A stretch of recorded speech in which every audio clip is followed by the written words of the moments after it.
Hello, I'm Gordon Brewer, and welcome to the Practice of Therapy podcast, where we explore the business and clinical sides of running a private practice.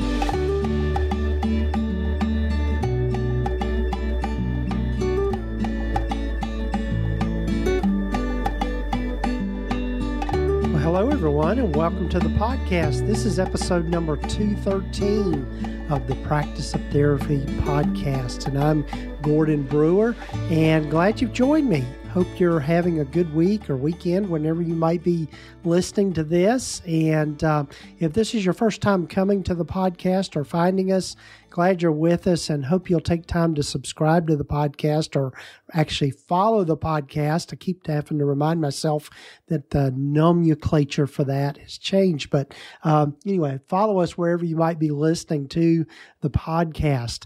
You know, one of the things I love about being able to do this podcast every week is just all of the great people that I get to meet and interact with through my interviews. And one of those people that was this week, not that some of the others aren't great people, but Michael Diettrich Chastain was a person that I recently met through a group of consultants that were getting together back in October of 2021. I mentioned it on other episodes, but we all got together for dinner and got to find out about Michael. And one of the things that is just really cool about our professions is a lot of times we don't recognize how the skill sets that we learn as therapists translate in so many different ways. But Michael and I had this wonderful conversation just about leadership and what motivates people and how we can be better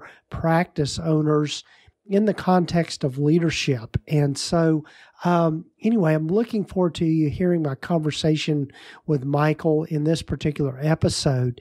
And before we get to that, though, I'd love for you to go over and check out our automated webinar that I've got out there that I did in conjunction, or did in collaboration rather, with my good friend Dr. David Hall.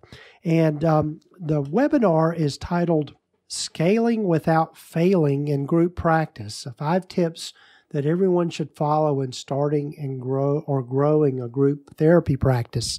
And so in this webinar, we go over some of the things you need to know about that. And so I'd love for you to go check that out. And you can find out more about that by going to practiceoftherapy.com/group. And it's an automated webinar, so you'll be able to pick the time that you watch it and at your own convenience. And so I'd love for you to find out more about that. And also, before we get to my conversation with Michael, I'd love for you to hear from our sponsor, TherapyNotes. You know, in running a private practice, you need to have excellent systems and processes in place. And one of the leading electronic health record systems that you need to check out is TherapyNotes. They're who I use in my practice.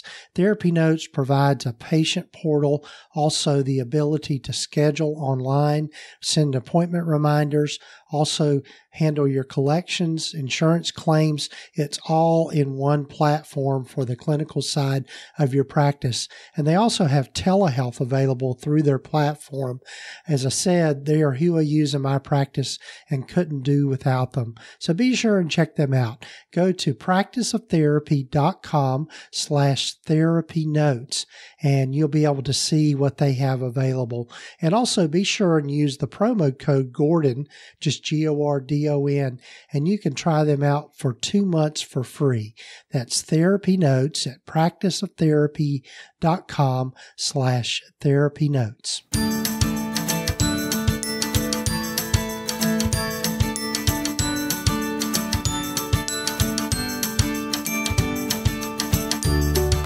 Well, hello, everyone, and welcome again to the podcast. And I'm so happy for you to get to know Michael Diettrich Chastain. And Michael and I met this past October, just kind of in an impromptu gathering of other consultants and private practice owners. So, Michael, welcome. Yeah, it's good to be here with you, Gordon. It's great to see you again. And thanks for having me. Yes. So we had a great time, by the way, in October in Asheville, North Carolina, and it was so great to connect with you and several others that were there at that restaurant. I believe it was Ukiah was the name of the restaurant. Yeah, that's right. That's right. I had a great time too. Yeah, wonderful group of people. Great to meet you, of course. And yeah, fun to learn that you and I are only a few miles away from each other. That's true. I just as the crow flies, we're pretty close. So, Yeah. so Michael, as I start with everyone, why don't you tell folks a little bit about your private practice journey and how you've kind of landed where you've landed? Yeah, you bet. You bet. My journey, I like to say that my whole career has been spent in human development, and it's I use that kind of umbrella term because I've gone from the corporate world to the mental health world, and then back to corporate. And so, when I was in undergrad, my idea for my life was to go get a master's or PhD in industrial organizational psychology. Mm-hmm. For folks that might not know much about that, it's the field of psychology that works within organizations to help them develop understanding of employee engagement and efficient processes and culture and team performance and things like that. And so I did all the coursework and did all the work that was entailed to head in that direction. I got a corporate job out of college, and which was great. Which funny looking back, Gordon, at the time, I didn't call it this, but at the time I was doing a lot of leadership coaching and a lot of navigation of relationship between, the leaders of the companies that were our clients and the employees that we were staffing these companies with, who were also our clients. So as this intermediary between them, and learned a good bit about business and about coaching and relationship management, and but still, wanted to take a deeper dive. So I went back into school, and instead of IO, went into counseling actually, and eventually got a license as a therapist and lived in the mental health world for a number of years. Wow. Did do private practice, but also worked in the hospital system, the jail system, community mental health, led some teams of therapists, and in addition to private practice. And, like many of the listeners, learned a ton about all things mental health, from severe and persistent mental health disorder to, just regular, transition challenges, depression, anxiety, death, grief, loss, things like that. And yes. And then, so from those years, still had an interest in IO psych and in team and leadership development.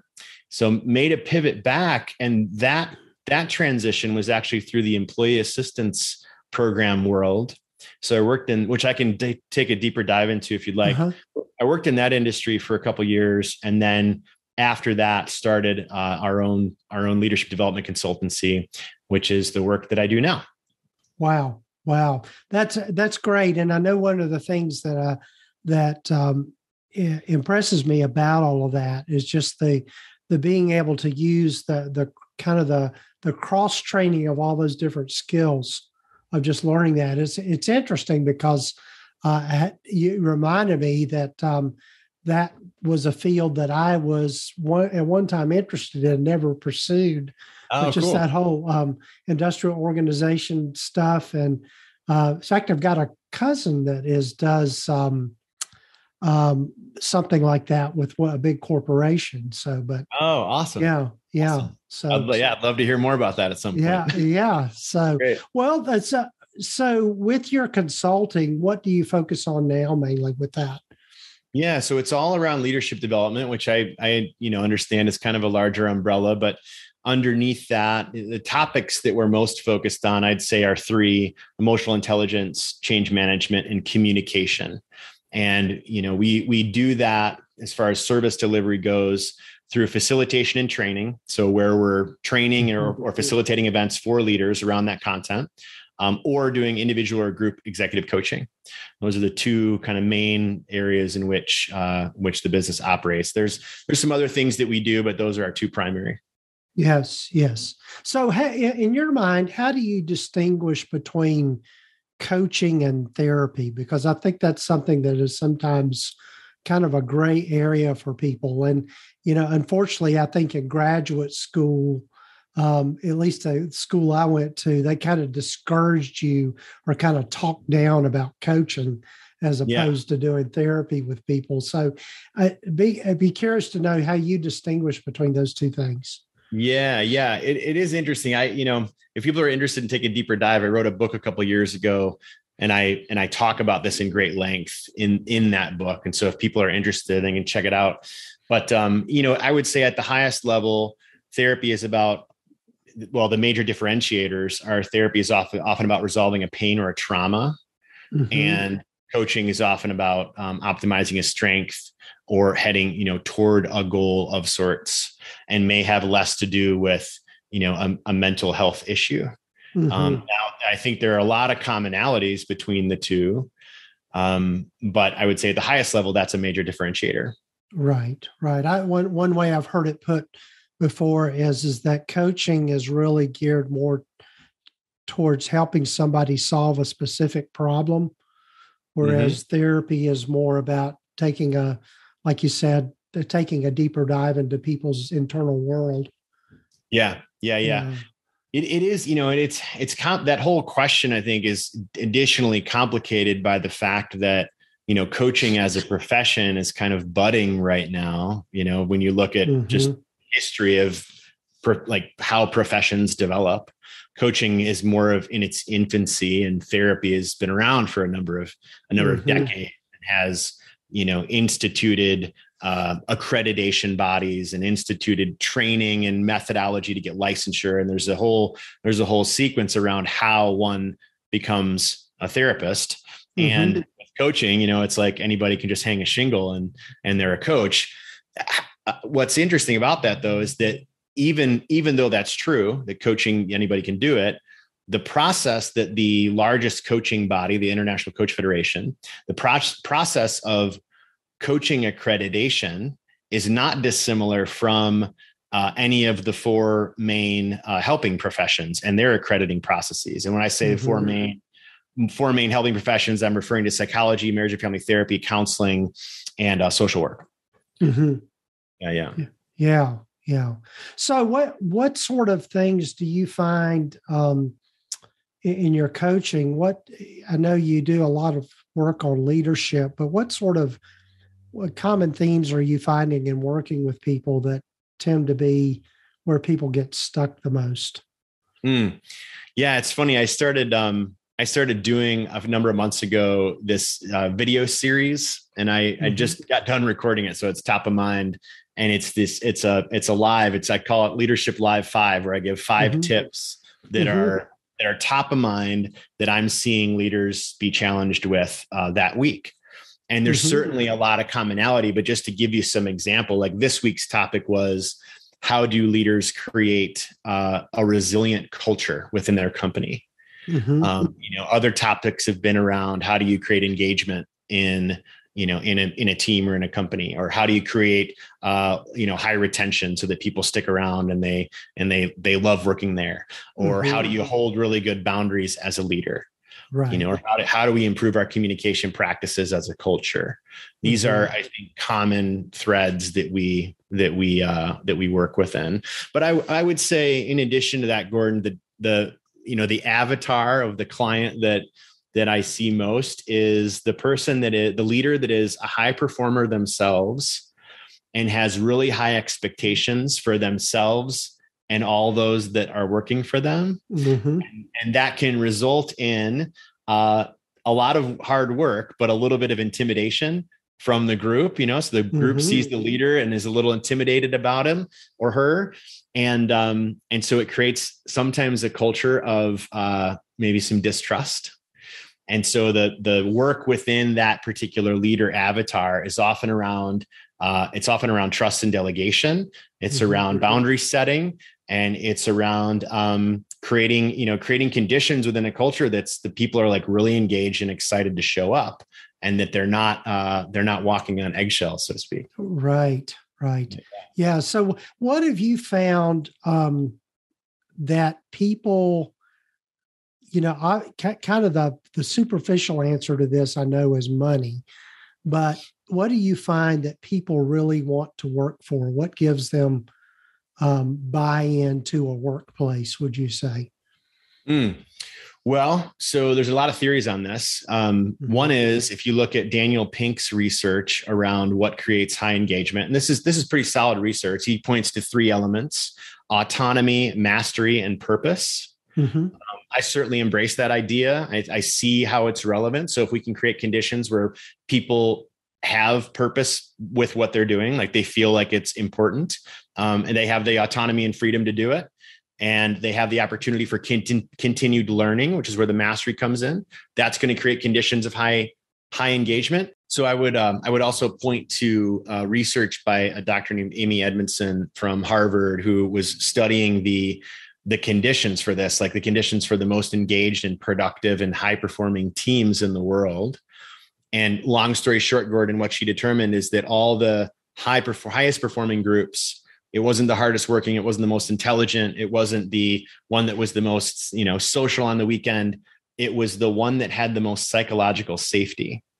So we actually know the answer from a lot of data to this question of how do we create conditions for high engagement. And part of that research is we need to have psychologically safe environments. That research was challenged and proven to be true again in 2012 to 14, I think, by Google through a project called Project Aristotle, where they found the exact same result, that the best teams, the best cultures are those in which that have psychologically safe conditions. And then, of course, the question is, well, how do we create psychologically safe conditions? And the answer is, or an answer is, we allow people to be vulnerable. We allow their ideas to come forward and be seen, heard, and felt.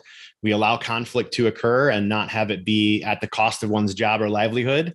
We allow people to show up as their whole selves and not that they have to wear a mask every time they come to work. And so these are just some examples of ways in which to create both psychologically safe environments as well as high performing environments. Wow. Yeah. And that's it's funny because I've, and just trying to navigate being a group practice owner and all of that sort of thing. What I have found is all of those things is just being able to, as you said, give them people purpose and that they feel like they are a part of the team. In other words, it's just not getting a paycheck every week. Yeah. 100%. And, interestingly, I think that is being further emphasized right now in this current, zeitgeist that we're in. We've got this term that's emerged, the Great Resignation, sometimes referred to as the Great Repurposing, right? Meaning that people are leaving cultures and jobs that are unfulfilling or that are being, they're toxic or they're being treated poorly or whatever it is. And I think people will continue to want to be in cultures where those needs are met, right? They are purposeful, they are meaningful. They're giving back in some way, and they're able to really live in the strengths that they have. That's, I'm sure, a fine balance to be able to navigate, depending on the size of the organization and that sort of thing. So it is, yeah. There's complexities. Real quick, there's complexities in both directions. Certainly, small businesses can do this, and large entities can do it. And it's just a difference in there's different problems in both of those scenarios, but both are certainly capable. Yeah. Right. Yeah. So as you do your work with consulting with and coaching, what's kind of your ideal client with all of that? Yeah, typically, like I said, it's this high performing leader, high expectations of themselves and others. Typically, we're dealing with C-suite leaders of companies that have 50 employees or so to, maybe 10,000 employees. And so that would still be categorized as small business, oddly enough, or smaller companies. And, the most ideal client, Gordon, is one that follows a concept or is interested in a concept called the 4 Ps, which is purpose, like we talked about, profit, of course, which keeps the business running, people, and investment in the development of their people that work there, and planet, having a sustainability model. So, an ideal client is an organization that's really embracing those 4, they call them the quadruple bottom line, those 4 bottom lines, and, sees their organization as a way to up-level humanity. And that, that concept is not new necessarily. There's a whole movement around that called conscious capitalism, which some listeners may have heard of. And if not, I would encourage folks to look it up. But it's the idea that organizations can actually be change agents for bettering the world through bettering the people that are within the system. And so that's always the ideal client is a business that is interested in embracing that philosophy. And it can, what's funny about that is that we see that happen in all sorts of industries, from medicine to technology to manufacturing, and that diversity is fun and makes it interesting. Right. Well, I think it's, one of the things is those of us that are therapists and working kind of in the mental health field, we see the importance of advocacy and see the importance of being able to help people thrive in whatever environment they're in. And I think sometimes we kind of take for granted our stake in that. Not only from the standpoint of the individual work we do with clients, but just being able to be good stewards within our environment in general. And I think that's meaningful stuff to people. I love that. Yeah. Being stewards to our environment. Yeah, I love that. Yeah, great. So tell folks about some of the things that you've got. I know you've got a great book, and also the Changes cards, which is one of the for those that are watching the video, here they are. I haven't had them on my desk and have absolutely loved these. So tell folks how you came up with that concept. Yeah. And thank you for your support there. That's awesome. So the concept came from, Changes is actually a method or a system, and it's an acronym for these 7 pillars of our lived experience that are in my research, the seven pillars that influence our ability to not only create change but also manage it. So it's a 2-directional model, and I came about it, Gordon, through asking the question of, over the course of years and working with mental health, working in organizations, small and large, and with teams and leaders. Essentially we're always all asking the same question when we're working with a therapist or a coach or a consultant. And that question is, how do I create change? How do I create change? And that change could be, I want to resolve my depression, or I want to create a team of high performers, or I want to, create better boundaries as a leader. But the question is the same. How do I create change? So I thought, well, what if there's a meta perspective to that could be applied to any change? What are the conditions that could be applied to any change? Because if we can strengthen the muscle of getting better at change, then we can apply it to anything. So I was looking at, all the things that I, had thought might be the predictors of this, and came up with these 7 categories of our life. And then I thought, well, wouldn't it be fun if there was an acronym for this? And so I came up with the 7, and then the Changes acronym came after that. So it's kind of a funny coincidence, to be honest. Oh, that's great. Yeah. So the book covers these 7 pillars and activities you can do to, optimize each of them. And real quick, the pillars are cognition, heart, action, nourishment, guts, environment, and spirit. And the idea is that when we embrace these and we work with them, we get better at change. And when they're ignored or they're put on the back burner, that leaves us vulnerable. And so the book covers all these pillars. The card deck that you showed it's been a really a wonderful tool for, I think, a lot of folks. And it's essentially 7 questions around each of the pillars. So 49 questions total. And it's a tool that you can use on your own in self-reflection.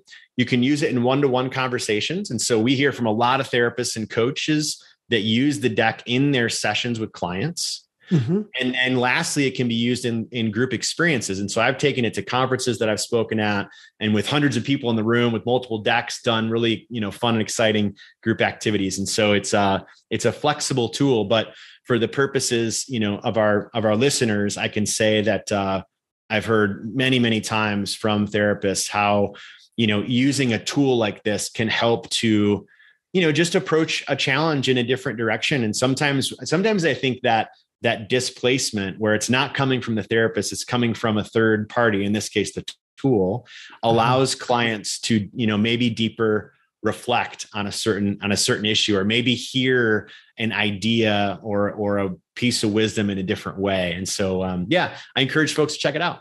Yeah. I loved it. And how I got introduced to these is through our mutual friend, Uriah Guilford, and he had the cards. And we had just kind of that impromptu kind of retreat over at my family's place in North Carolina. And so we really got into it, Michael. I mean, as far as we would, and we're still using them in our mastermind group. We'll ask the questions of each other in our mastermind group. So it's cool. But I've also used it with my staff in the last staff meeting that I had. And so they're very effective, and they're great. They're great questions. I'm just going to pull like one. This is from the action section. What habit brings you confidence? I'm just pulling these at random here. What emotion do you want more of in your life? So that's just a sampling there for folks that are listeners. And so, so check those out because they're a great tool. Oh, thank you so much, Gordon. I appreciate that. Yeah. So, well, Michael, I want to be respectful of your time. And I know we could spend all day talking about these things. And I'm sure we'll be hopefully be getting together for lunch before too long. I'd love that. Yeah. Love that. So tell folks more about where they can contact you and find out more about your business and what you're doing. Sure. Yeah. If they want to learn about us, they can go to arcintegrated.com. That's ARC integrated.com. And if they're interested in this changes model, we've got something called the Changes Playbook, which has a free audio book and samplings from a workbook that we created and some interesting activities you can do with the card deck. So if they want to get that, they can go to arcintegrated.com/free. And you'll get a whole bunch of goodies there. And I encourage people to reach out. If brings up any questions, I'm always happy to connect. So don't hesitate. Well, Michael, I'm so glad to reconnect, and I'm sure we'll be having more conversations here in the future.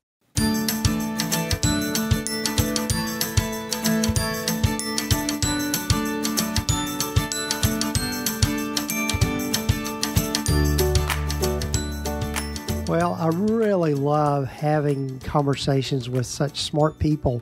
And a big thanks to Michael for being on the podcast. And be sure and check out his company, Arc Integrated, and you can find links to his website here in the show summary and the show notes. And also be sure and check out those changes cards.